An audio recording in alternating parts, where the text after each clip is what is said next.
Hi everyone, thanks for joining us today. This is the Innovate in MedTech podcast, a show for MedTech and life sciences professionals that aims to help you get ahead in your career.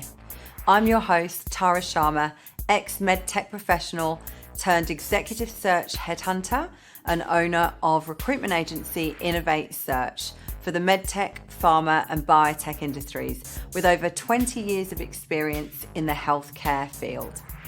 For more tips and tricks on how to get ahead in your career, follow me on LinkedIn.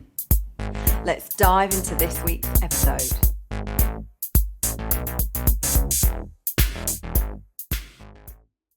So I'm very excited to have our guest here today.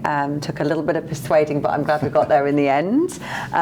You need no introduction, but please, can you introduce yourself and tell us a bit about your journey into the medtech industry and then through into your most recent executive leadership position? Okay, all right. Well, thank you for the invite, Tara, and thanks for giving me the option as well.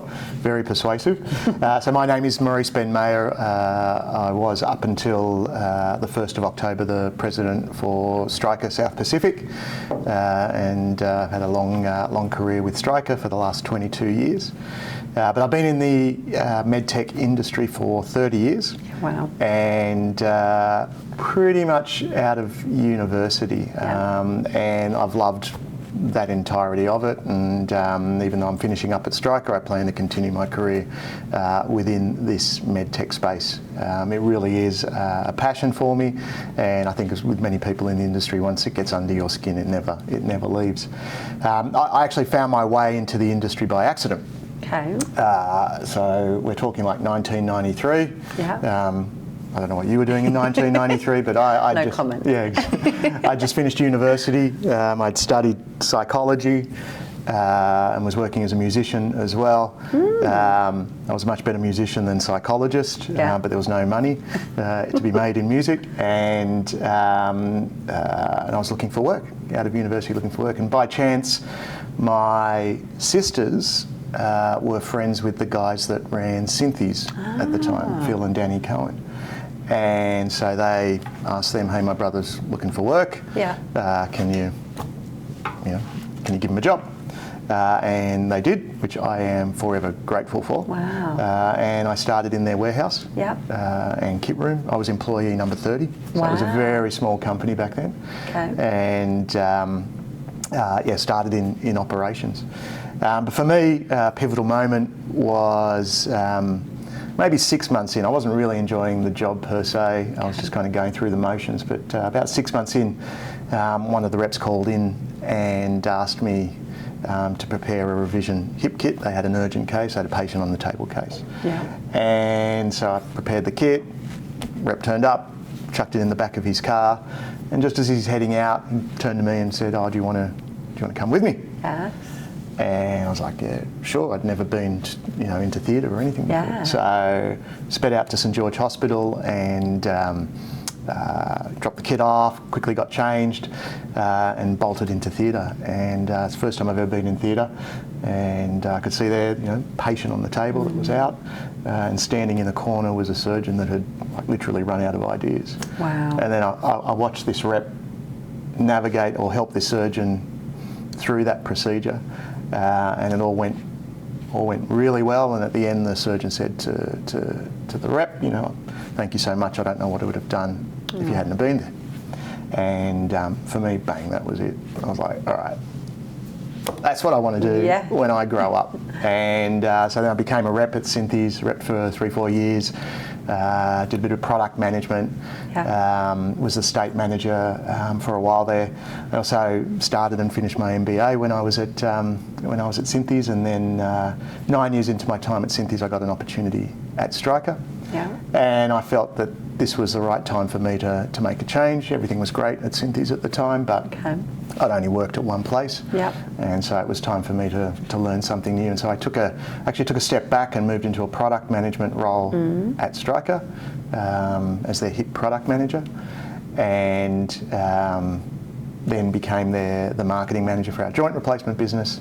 And then from there, things took off, ran one of the business units, ran our joint replacement business unit, and then in 2015 I took on this role, Wow. or my former role now. Yeah. Got to get used to that. Took on the role of president for Stryker South Pacific in 2015, and which took me to the 1st of October of this year. That's an amazing, and especially that moment you said when you walked in and you saw that something like that's even a job, you know, it's incredible. Didn't even know it existed. And I know, just from speaking to my team over the years, many people have a similar similar experience. People don't know this industry exists. No. People freak out when they hear that you're in theatre as well, and they don't realise, the expertise that this industry brings to it. And once you're in, it does get under your skin, and it is, I'm a lifer. Yeah, it's so rewarding. Just a very important question for me: what kind of musician? What were you playing? I played guitar. Cool. And I still play guitar. Yeah. And a friend of mine and myself, we started a band up in university. And we got into this corporate and wedding function scene, and the band took off. It was the best university job. The best part about it was that 3-4 years in, my friend left the band. He was going touring with a musical, and we hired a new singer. And she was awesome, and she became my wife 4 years later, that's and lovely. we're still married to this day. Oh, that's sweet. I love that. Okay. And so during that time, you've had, like you say, a 30-year career in the industry. Were there any real milestones or experiences that you feel, reflecting back now, prepared you for that president position, the executive position in Stryker? It's hard to say anything that prepared me for that role, but I think my experiences prepared me every time to do a bit more. Okay. And I would say it's successes and failures. Yeah. In the early days, being a successful rep, knowing how the customer operates, knowing the importance of the role and understanding the network and how to operate, that's a great foundation. Anyone that has spent time selling in the MedTech space, that is always a great foundation, and that prepared me for marketing. And then from marketing, that was always a great, that experience taught me how to influence a sales team, or influence others without being in charge of them.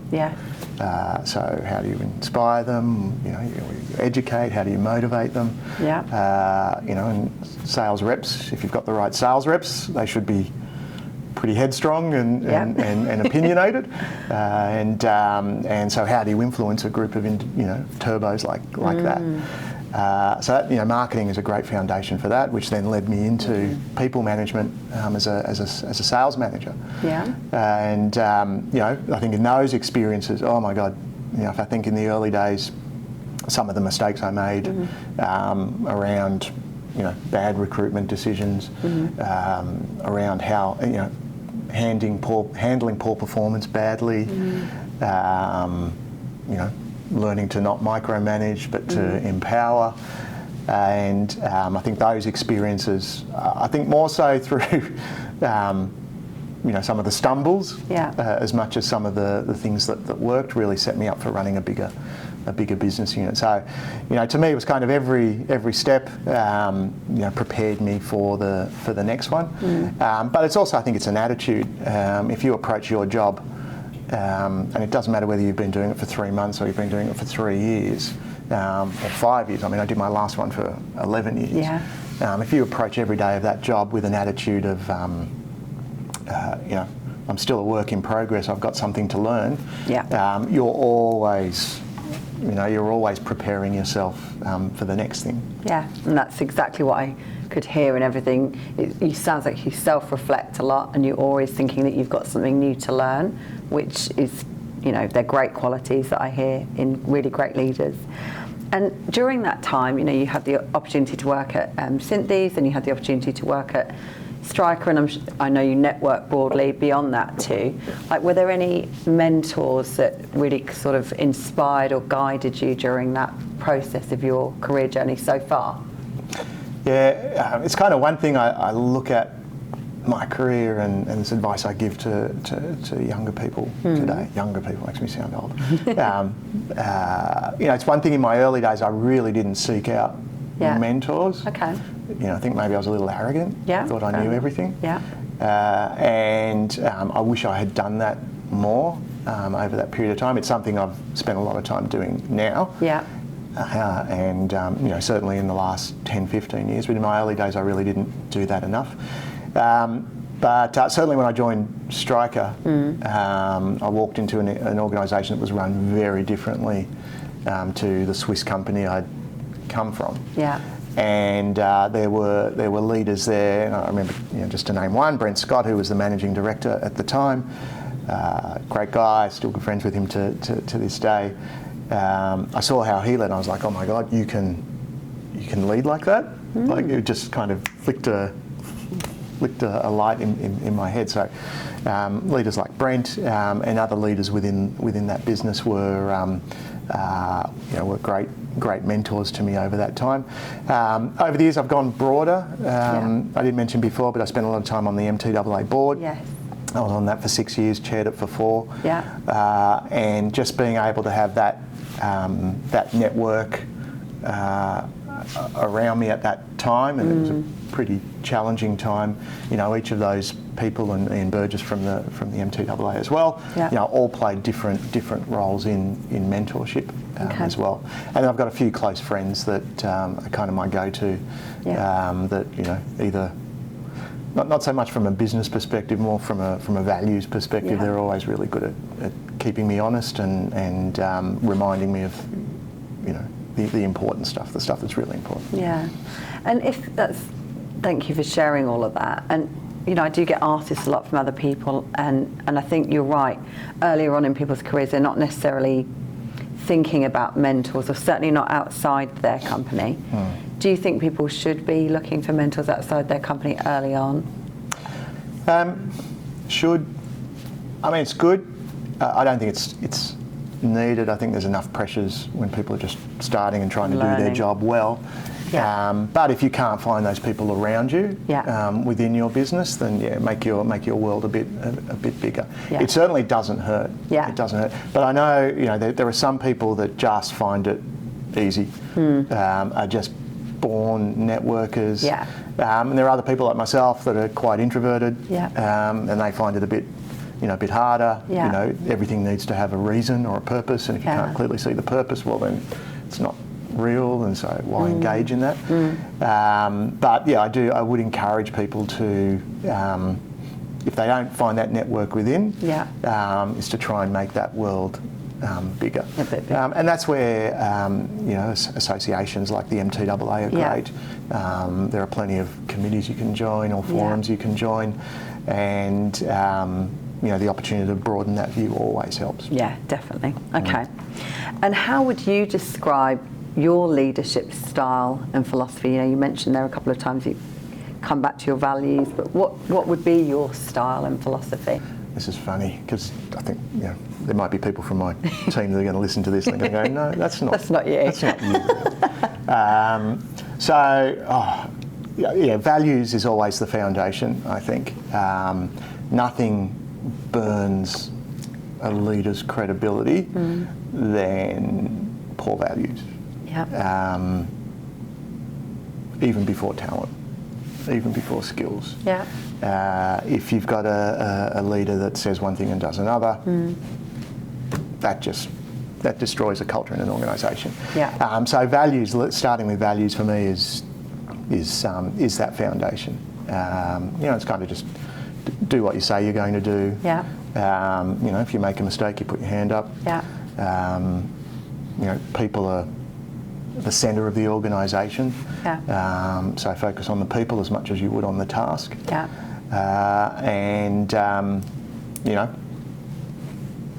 Always raise the bar. There's always more we can do. Let's not get complacent. Keep stretching, because that's where the growth happens. So those underlying values really are, I guess, a foundation. For me, that's I found that certainly when you lead with integrity and you put your hand up when something's not going right. That builds a lot of trust within your team and within an organisation, and then they behave that way as well, and it multiplies and multiplies. And so, as you know, when you're running a larger organisation, it is more, these signals that you send in are more important than you know, what you actually do, what you're typing out, because your team will look and they'll copy. Yeah. You know, how you run a performance review. If you take it seriously, if you invest time in preparing it, you write it up, you give it some thought, and you really give some good feedback to a person, they're going to do that with their team. If you spend 5 minutes on it, it goes for 5 minutes, and you know, the person leaves thinking they don't know. You know, that's how they'll end up running it. Same goes with things like compliance. If you want your organisation to be a highly compliant organisation, well, then you need to set the bar really high, because everyone else is going to kind of finish up slightly below you. If you set the bar here, well, that's where it's going to be. So, you know, that leading by example and sending those signals by your behaviour into the organisation is critical. I think also organisations, people spend a huge amount of time within work, and so it's okay for it to be fun. You know, it's okay for people to enjoy their relationships and what they do, and you know, work collectively and work together well. And you know, so for me, teamwork has always been a critical part. You know, we're in this together. You know, it's the only way out of tough situations is when a whole team pulls together. And so that for me has always been a not negotiable. If I had talented people but they weren't team players, or they weren't on the team for very long. So you know, that is another key aspect to it. I'm a bit of a thinker. I live in my head a lot. You know, my team would always say, you know, what are you thinking? What do you think? You're thinking something, what do you share it? So, you know, I'd always go into the cave and then come out of it.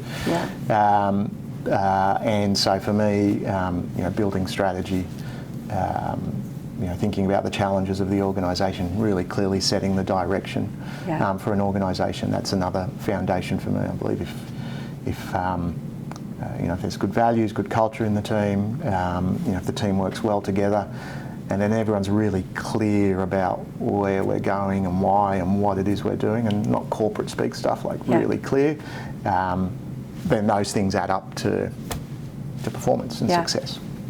A couple of questions in what you've just said there. So you talked, there's a reflection I want to give in a minute about what you've just said, having worked with your company or previous company. But you said there around that kind of, you'd like to go into the cave and think and strategise and think about the challenges. This is an interesting one because it's come up in several of the podcasts.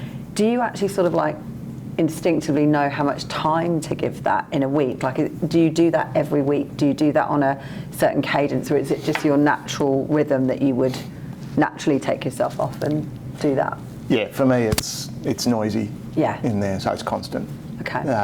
But you know, I find for me the mornings, you know, before 9 o'clock are the best times for that. Whether that's, you know, training or, you know, just getting ready in the morning, driving into work. You know, that morning time for me is really quality thinking time. So I do. It's not that I say I'm going to think at this time. I do find that that's when I do my thinking.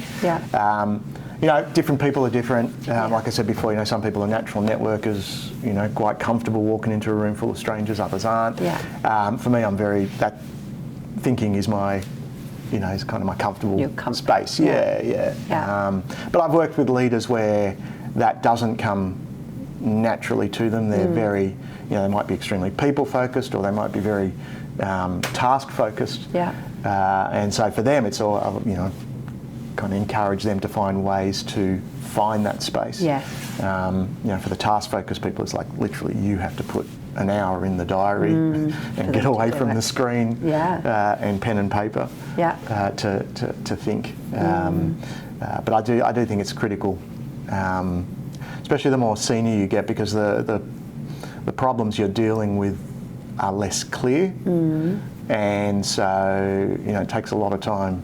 It's just not obvious the problem you're solving, so it takes a lot of time to think through that. But my team would always encourage me to take them more on the journey with that thinking, which is something I think I learned later in my career. I used to think, because I was in charge, or I was the leading a business unit, it was my job to have the answers. So I would go off, think, and then come back and, hey, I've got the answers. Over time I've learned you've got to include people into that process, because often you get a better answer at the end, or even if it's the same answer that you would have had anyway, you've got an army of people that are aligned to it. Yeah, that's good. And then the thing I just wanted to reflect on is having recruited at length for your organisation, between Innovate Search and Stryker, previous organisation, every single value you just talked about and what you look for came through all the way through, from your talent acquisition team up. I'm sure that's no surprise to you. But even what you said there about the fact that you really prepared for, one-on-ones or meetings, the amount of time your team would give us on feedback for every single candidate so that we could learn is exceptional in the industry. So it's good to see that does really, the things from the top really do flow through a whole organisation. So, Maurice, have there been any big challenges? I'm sure there's been plenty, but big challenges that you can remember that you're happy to share something about that have had a really profound effect on your leadership approach? Yeah, I think two stand out for me. The first one, I'm going to go back in time a little bit, back to 2012. Okay. And I'd been at Stryker for 10 years, and I'd been progressing well, and I'd been working towards this job to run joint replacement. Okay. And that was the biggest business in the company, and I finally got it, And so I was so excited, proud, just really buzzing, and maybe 3 months into it, things began to start falling apart. Okay. The business was struggling beforehand, and it really started to dive maybe 3 months in. Okay. And we were losing customers and team members at a great rate. Okay. To the point where, when the phone would ring, it was like, who have we lost, or who's left, who's leaving? And so 2012 was a really bad year. We actually went backwards. Okay. That was the only time. Yeah. And there was cascading problems through the organisation because of that. Yeah. It's bad enough to be off your number, but if you're going backwards, that's bad.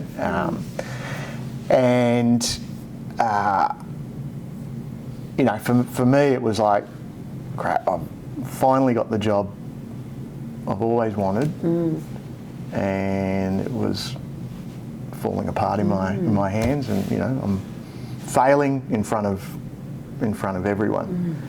And so for me, mindset is really critical, and so I'm a big believer of mindset, and in this situation, I had that that negative voice going on. It's not your fault. It's a market issue. Oh, it's the predecessor's fault. This is unfair, or can I actually do this? All of those are really closed mindsets, and not helpful. And in this situation, it was like, no, focus in on what you can control. Yeah. And follow that path, and stay constructive and just focus on that. And so for me, I knew we had good products. We were very lucky to have good products, and there were good people on the team. Yeah. And so we just ignored the scoreboard, and we just focused on how to bring the products to market, how to service the customers, and just building a great team off the base that we had.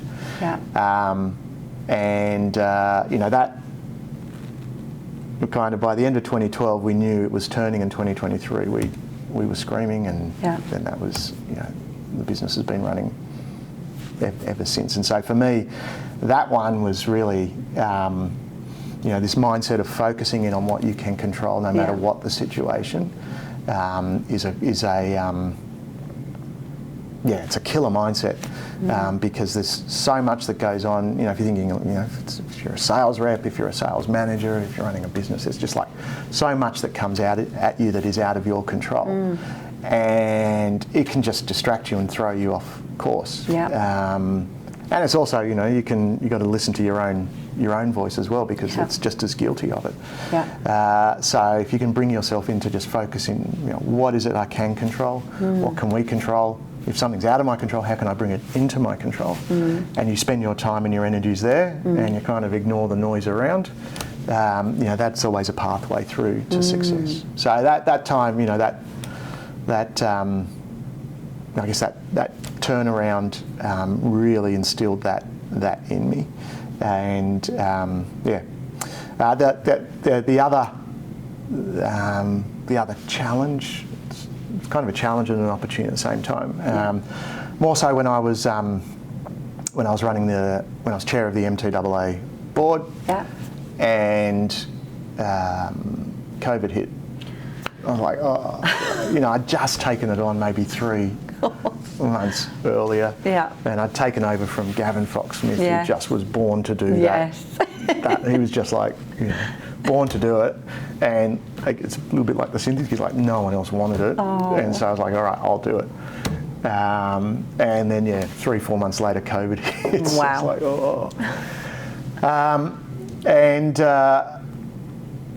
like, at that time,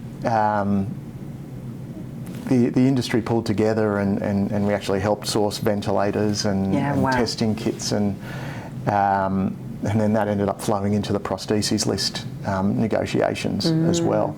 But that whole situation, which was pretty traumatic, really taught me about another mindset, which is just to not get too distracted by everything you don't know and the plan you don't have, and just start with an underlying belief that so long as you just keep working a problem, you'll find a way.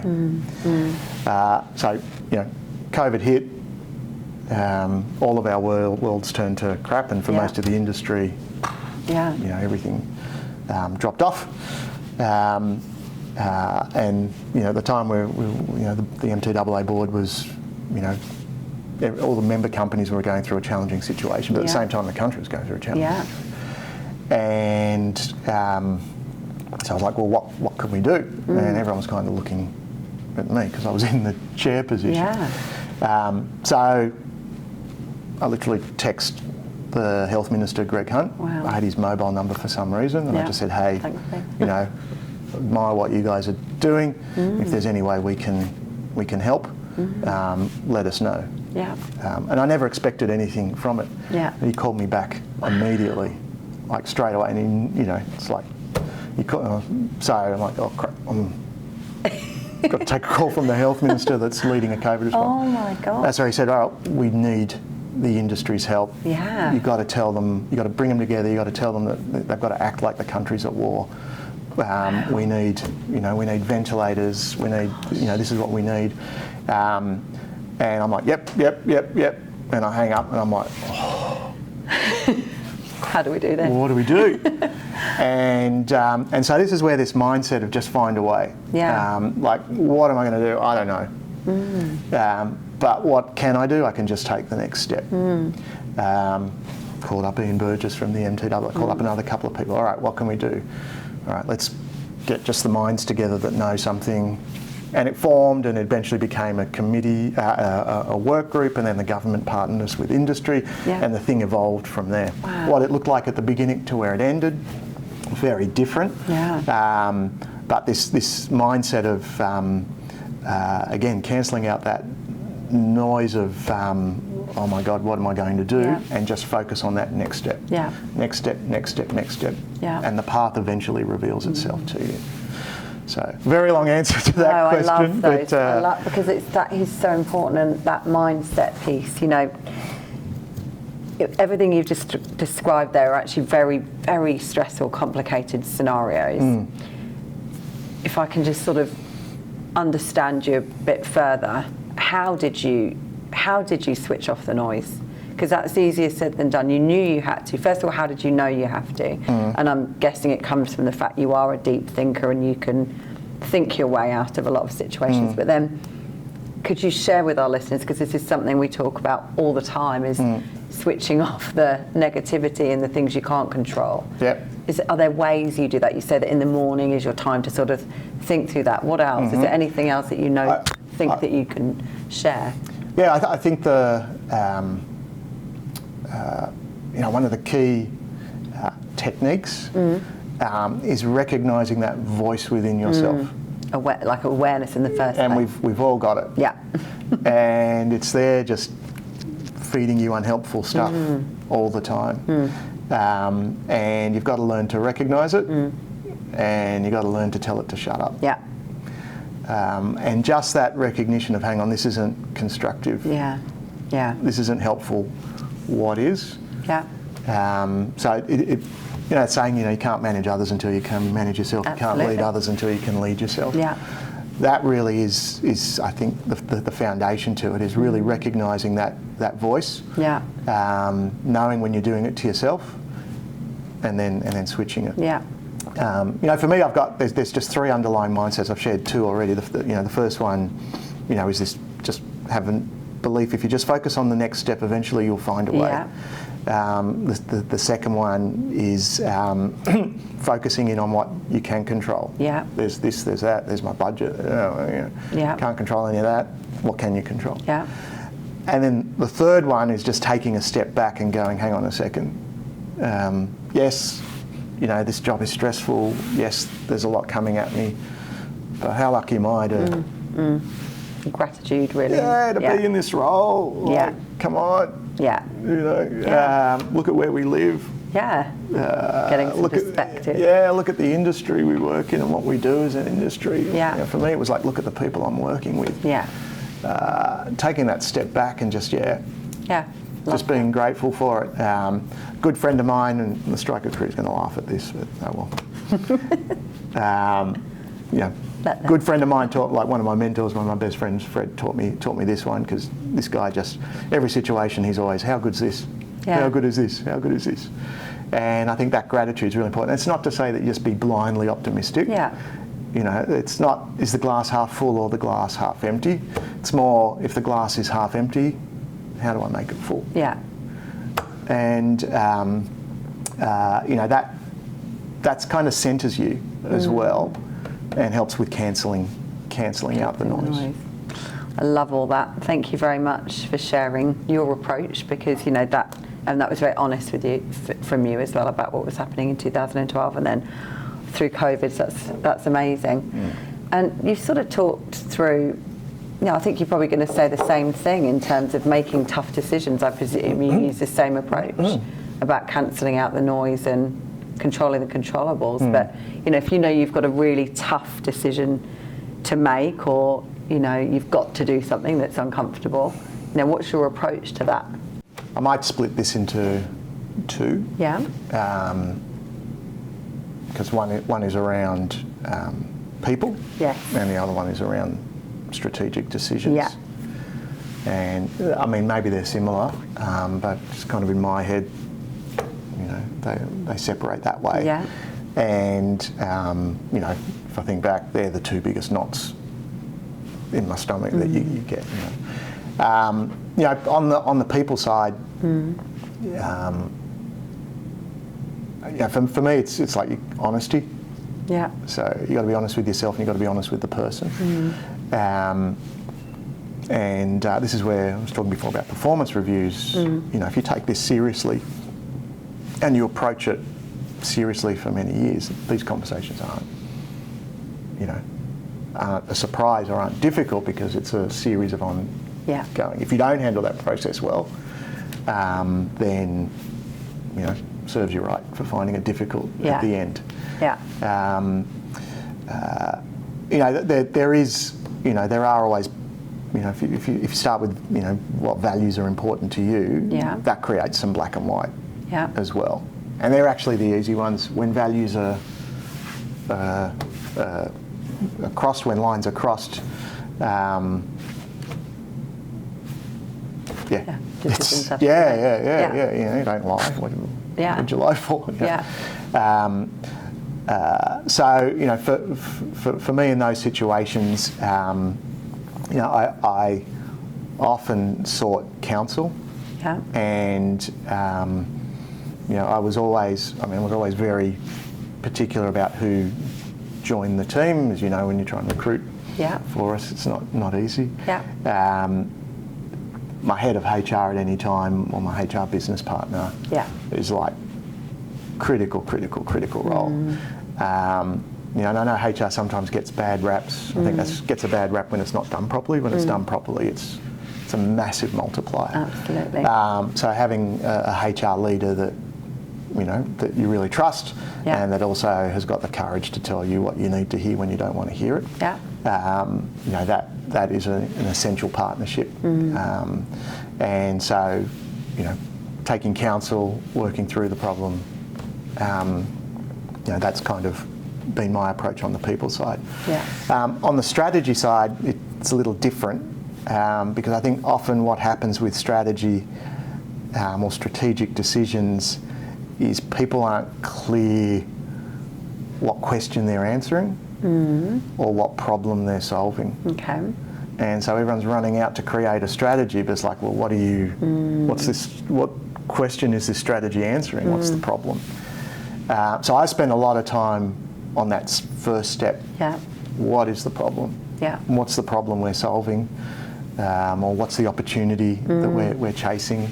Problem isn't I talk about problem more in a mathematical sense rather than it's negative. So what's the problem we're solving here?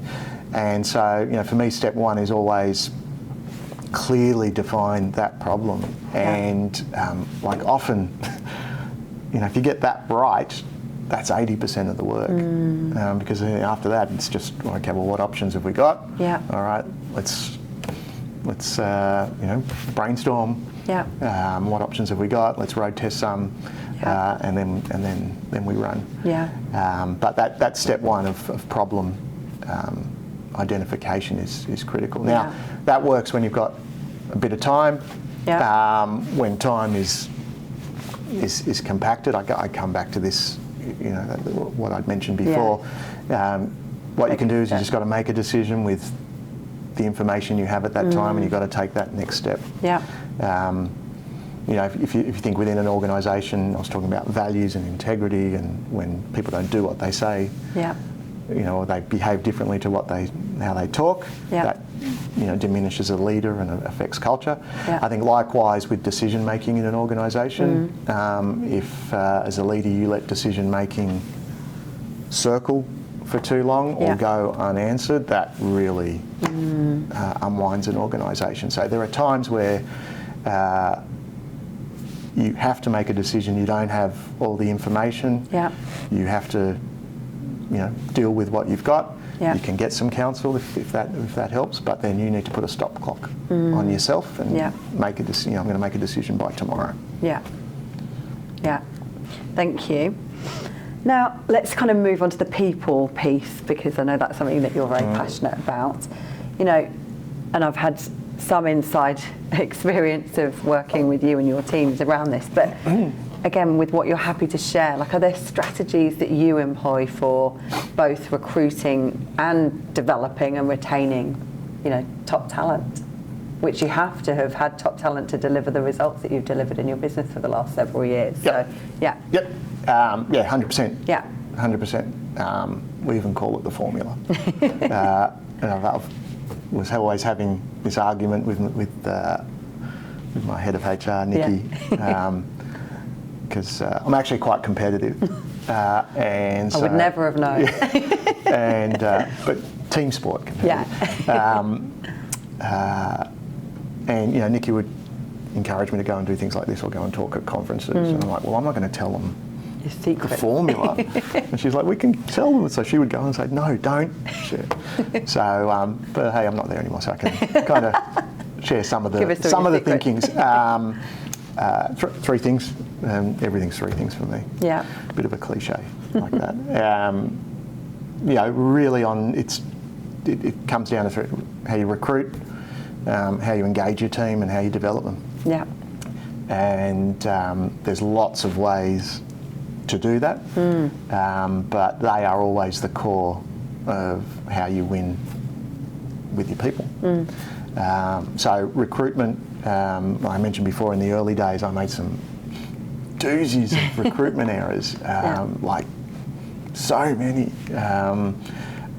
Just smart people, but not right for the role, or not not a culture fit, or so bringing people into a role that didn't set them up for success. Okay. So recruitment is you should disproportionately spend huge amounts of time on recruitment.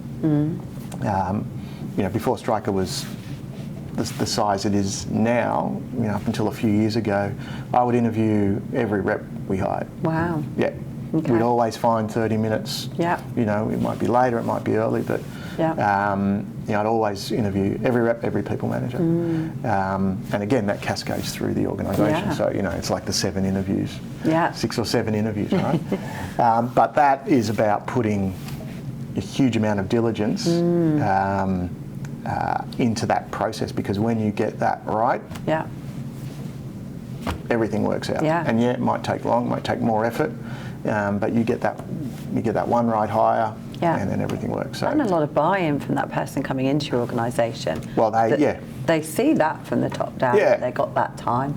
Yeah. Yeah, and I think recruitment. It all starts with recruitment, and there are methods. Different companies have different tools and different things they use, but that is the critical starting point. Yeah. Then your team engagement. So you hire great people. You want them running at the best of their abilities, and so you've got to invest in their engagement. Yeah. And I mean, that's not about perks. People think it's like having a barista in the office, which we never did. No. Things, these perks that they kind of come and go. Really, it's about people knowing what's expected of them, that they're managed well, that they're set up for success, that they're growing, that they think people care about them. Yeah. And so having a method to really drive your team's engagement from the top through the organisation and from the bottom up as well. Yeah. That's a critical thing. One thing we used to do at Stryker, from time to time, every year's a bit different, but there were times where issues in the organisation were loud. Okay. And every company's going to get it, and it's usually around some IT systems or something. It's like, but there are times where the issues are loud and they're coming from multiple parts of the organisation. So, we would filter up these themes through a process of work groups through the organisation to the leadership team, and we would call this a clear the path. This one issue or these two issues, the leadership team's committed to resolving them over the next 12 months. Okay. And I'd show that to the organisation. I'd tell them how we're going. If it was, sometimes we failed. You share that. But you find out what's most important for the team's engagement, and you work the problem. You keep working it. Yeah. So engagement, and then the third thing is development. And I'd say, especially in MedTech, we're hiring smart people. Yeah. Most of the industry is tertiary qualified, and if they're not tertiary qualified, they're still pretty smart. Right? And people that want to grow and develop. And so, how do you develop, a person within their role, and maybe for the next role, consistently, constantly? That's critically important as well. So those are the three: how you recruit, how you engage, how you develop. Excellent. Thank you for sharing. And what trends, if we kind of step back and look forward now, what trends do you see coming for us in the medtech sector from all the experience you've had and are currently getting? Okay, what trends are going to shape the future? Good question. Can I just go into my cave and think about that for a bit? So let's cut, and I'll come back in 10 minutes. So, look, I think there's a few. The first one is technology acceleration, whether it's driven by AI, whether it's driven by robotics, whether it's driven by advances in manufacturing or laser technology or nanotechnology. Yeah. These technologies they're only developing faster. Yeah. And you see it in the startup space. There's plenty of these experiment applications of all of these technologies and what they can do. So I think that how we treat some of the diseases or pathologies or conditions today will be different in the future because of those. Yeah. Now, when those technologies fit under existing structures, great. They'll come to market quickly, and they will change the standard of care. I think one of the challenges with these technologies is that they cross boundaries between who in the health system pays for it. You think about digital, you think about AI tools. Yeah. Who pays for that? There are drugs that are devices that do the job of drugs now. Yeah. So something's going to go on the prostheses list that used to be served by the PBS. Yeah. There's no mechanisms for those. So I think the challenge, particularly for Australia, is how do we create the landscape to facilitate those. It's happening in the US. They've made lots of changes. Okay. And locally, we are stuck in these lanes, these heavy, deep-seated lanes that make any crossover treatments very difficult to bring to market. So, unless that's addressed, one of the trends is Australia is going to be left behind. Yeah. So I'd say that. Yeah. I also see, it's kind of the evolving nature of work as well. Yeah. And so again, some of these technologies are going to have big implications. We don't even begin to understand what AI is going to do to the workplace at the moment, and the genie's out of the bottle. And so I think over the next 5 years, if we're to do this in 5 years' time, people are going to be running their companies differently to how they're running it today, or running their businesses differently. Yeah. Like how and what, I don't know. Otherwise, I'd be investing big time. I don't know, but I do know that I think we need to, certainly in leadership of organisations, needs to keep a very wide view of these technologies and what they can do, and how, the good, the bad, the ugly. Yeah. Because I think, the next 5 years it's going to be radically different. Yeah. In some ways, I'm actually happy I'm at the end of, well, I'm not at the end, but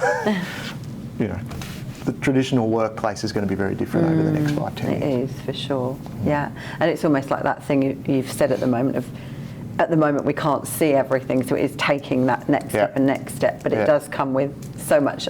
We're not sure about anything. Not sure. That's why I think people need to experiment. Yeah. Agreed.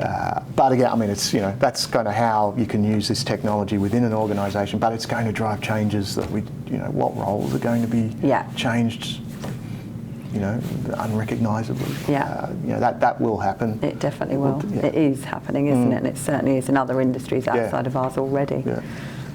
And look, you've talked about, you've managed that your last position was for 11 years, did you say, at that level?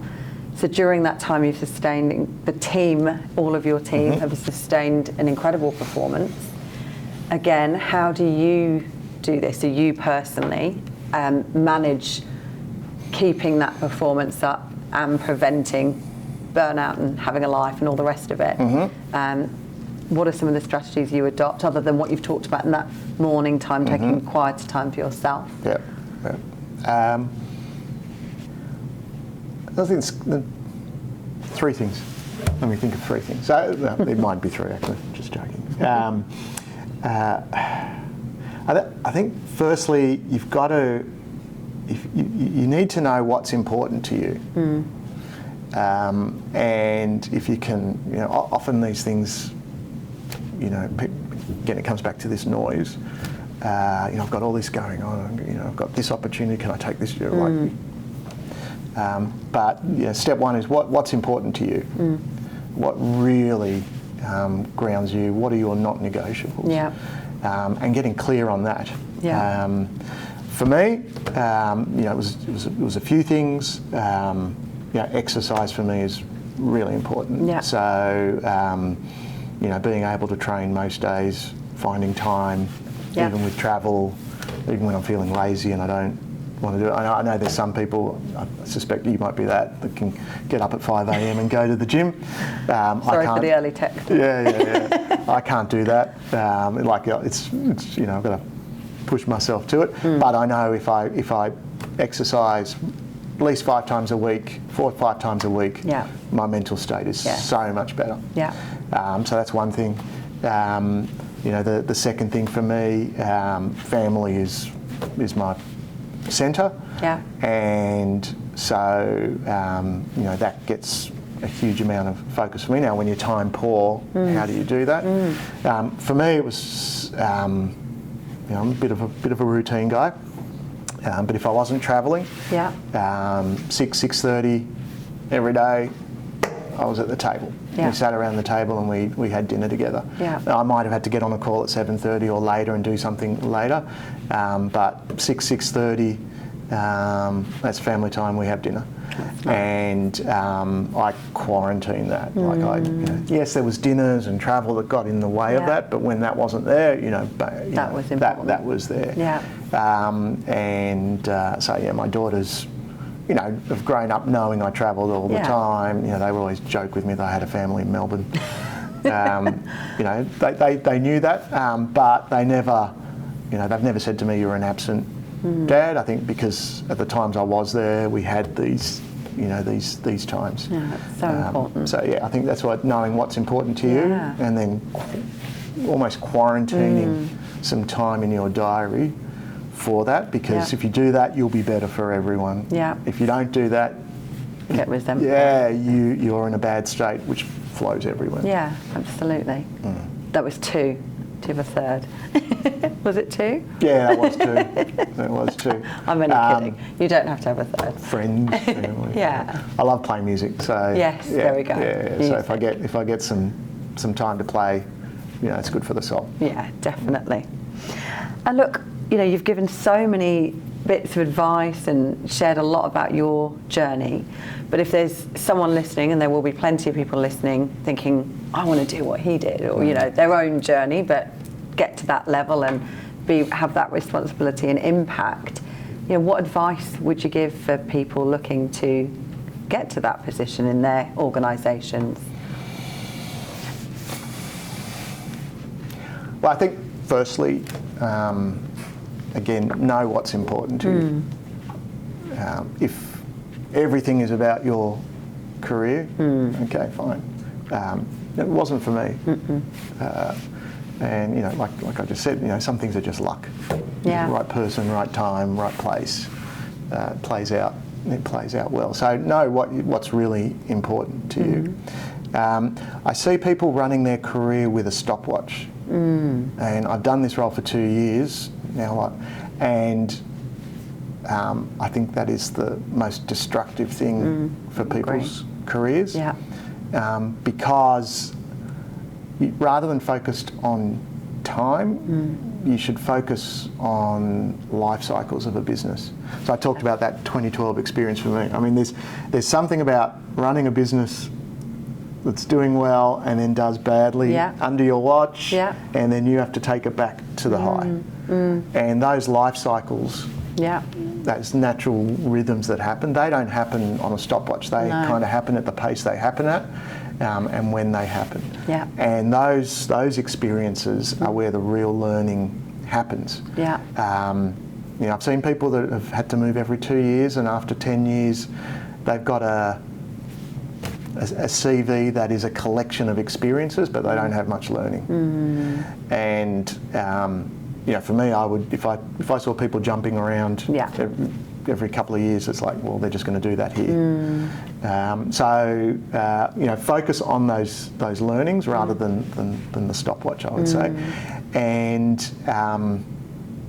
that's the first thing. Yeah. Second thing is, if you aspire to be a leader, act like one. Yeah.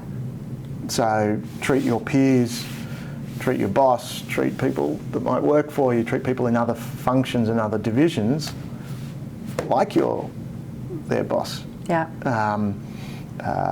So, you know, bring your best self to all of those interactions. Don't be the one that achieves the goal but leaves body bags everywhere, or casts a shadow that everyone runs from, you know, because that'll catch up to you. Yeah. Always see that always catches up eventually. Yeah. So how you work with your colleagues, if you aspire to lead an organisation, you can do that today. You can be a product manager or a rep and be a leader in an organisation. Yeah.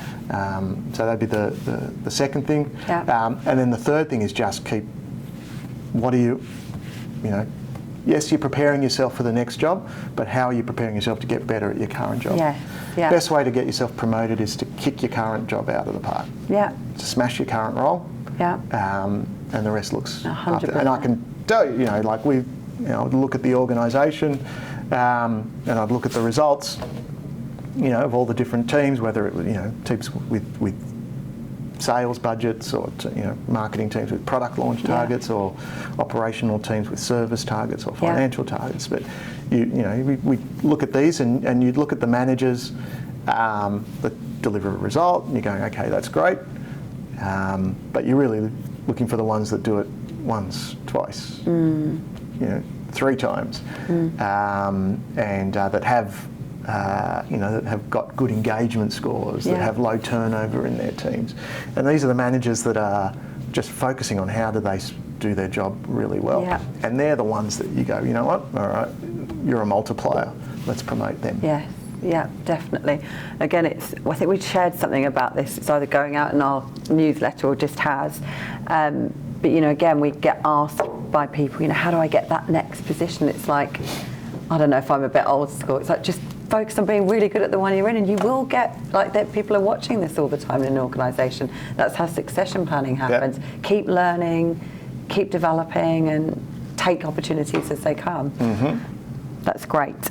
And in all of that, do you think then there's like specific attributes or skills attributes really that you look at and you think, yes, okay, it's your results and it's the engagement, but are there key things that you just, when you see it, you know someone's going to be a great asset to the organisation, or do really well for your customers and patients, or be a leader?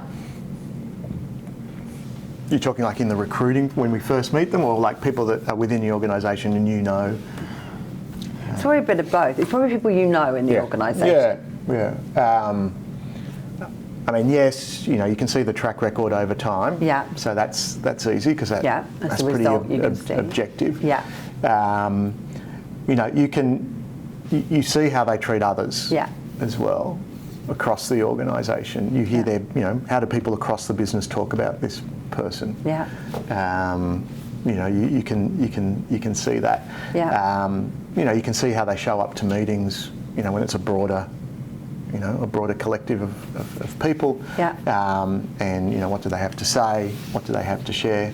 Yeah. And then you get a sense of people over time when you work with them, of their values. Huh? Yeah. And that's, you know, that's kind of that's a line there. You work with people long enough, you get a sense of their values, and if they align with your expectations as well. Yeah. And then there are some, you know, there are some that I've worked with that you meet them, or you spend a couple of weeks with them, and you just go, yeah, you're it. Yeah. Yeah. They just yeah. get gone. Yeah, the guy that's taken over from me. Yeah. We actually worked together, Adam. Yeah. We worked together at Synthes, and then Yeah. I ended up hiring him as a product manager. Yeah. But I knew when he joined Stryker, it was 15 years ago. Yeah. Aw. You got it. Yeah. You got it. And there's quite a few you see around, that I know that, and it wasn't just, talent Yeah. shines. Yeah. Wow, that's awesome. And what about you, now that this kind of incredible journey has sort of wrapped up and come to an end? Is there anything you can share in terms of projects you might be working on, or some of your goals for the future? Yeah, sure. So I've taken a great job, and it was an awesome job. I really, really enjoyed it. Yeah. So I've moved beyond the phase now of what the hell are you are you doing? Look, I'm looking to work more with organisations scaling up. Yeah. I prefer to work with Australian organisations that are scaling up. A lot of those sit within the private equity space. Helping those businesses to get to that next level of their ambition. Yeah. I still want to remain on the cutting edge of technology. Yeah. Maybe that's ego, but that's just fun. Yeah. It's and you're like, passionate about that. Yeah. And some of these complex technologies that don't quite have a clear path. So focus more in the scale up organisations. Yeah. Australian organisations. Whether or not it's private equity, I'm open-minded. So kind of wave a magic wand, and I'm still working this out as I go.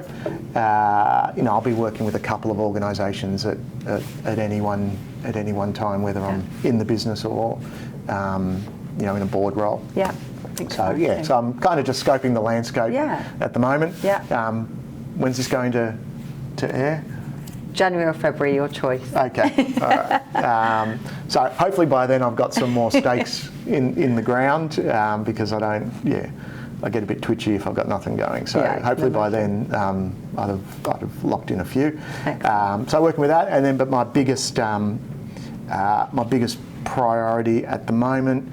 My daughter is recording an album at the moment, so Chloe May, or hashtag Chloe May 1, follow her on Instagram, follow her on TikTok. So she's in the process of recording her debut album. We're hoping to release that in February. Wow. So I'm learning how to manage an artist at the moment. And there we go. Yeah. I didn't negotiate the terms very well. I'm getting zero, but so watch this space. Love it. Train to Nowhere, be released probably beginning of February, and that's amazing. We'll tag her up. Yeah, definitely. Are you big on Instagram or on socials? Yeah, I'm on. I'm not. I'm big on LinkedIn because I need to be for work. On Instagram, I barely post anything, but I follow. Okay. All right. Yeah. You'll see it on. Everyone will see it on LinkedIn. Brilliant. That's cool. Maurice, thank you so much for sharing your time with us today. I know that this is, not something you do often, and we really appreciate it. And I think there's going to be so much that our audience can learn and reflect with you, and just every bit of luck for the future. Those Australian scale-ups will be lucky to work with you. So thank you so much for taking time with us today. Thank you very much. Thank you for the opportunity. Thank you. Thank you. Bye.